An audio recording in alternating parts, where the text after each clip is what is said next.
20h41. Merci la police, à la croisée des idées. Et je vous parle de Valérie Pécresse parce que tout à l'heure j'ai bondi de ma chaise en l'entendant au grand jury. J'ai failli me taper sur le plafond, enfin non, je l'ai tapé le plafond pour être honnête. Bon, j'arrête. Bon, plus sérieusement, il se trouve que elle s'exprimait au sujet de la loi Pacte et en particulier de la question des transports. Car voyez-vous, Madame Pécresse a reçu un rapport en ce qui concerne le prix du pass Navigo et le prix des transports, en disant que c'était pas possible de rendre les transports gratuits pour Paris parce que ça ne correspond pas à la nécessité de réparation, entre autres. Je vous passe là-dessus parce que ça, c'est pas ce qui m'intéresse.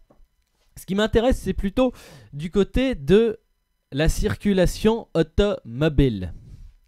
Alors, si vous conduisez dans Paris comme il m'arrive de le faire, vous savez que c'est une catastrophe. Mais là, le problème, c'est pas Paris, ce sont les autoroutes, puisque vous le savez, il n'y a pas de bande d'arrêt d'urgence à Paris, par définition, c'est un truc d'autoroute, ça.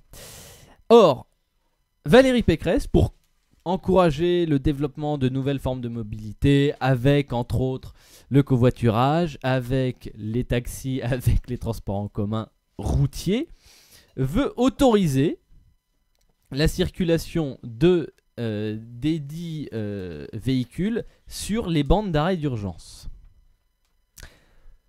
C'est grave. Mettons-nous d'accord, c'est grave.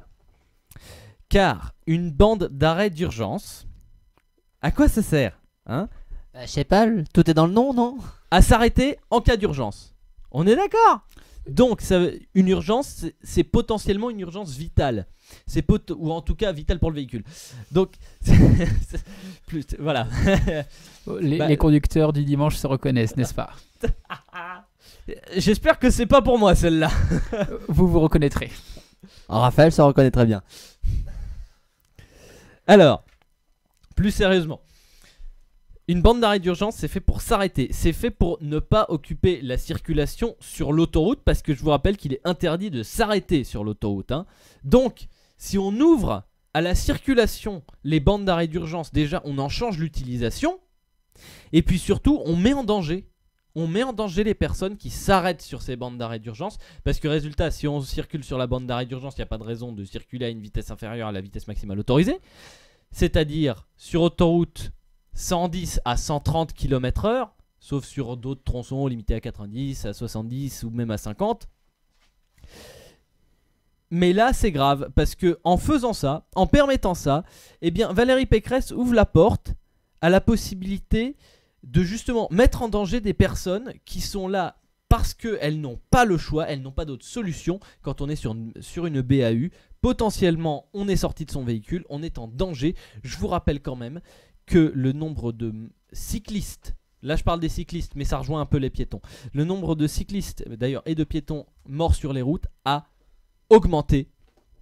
Donc c'est grave de permettre d'ouvrir les BAU à tous les véhicules qui transporteraient plus de gens. Et puis d'ailleurs accessoirement il faudrait qu'il y ait des contrôles pour que ça puisse se mettre en place, parce que je sens bien le coût des personnes qui iront sur les BAU parce que un tel il a le droit, pourquoi pas moi? Question d'égalité, c'est comme ça. C'est un grand principe de notre République, chers amis, et on y tient.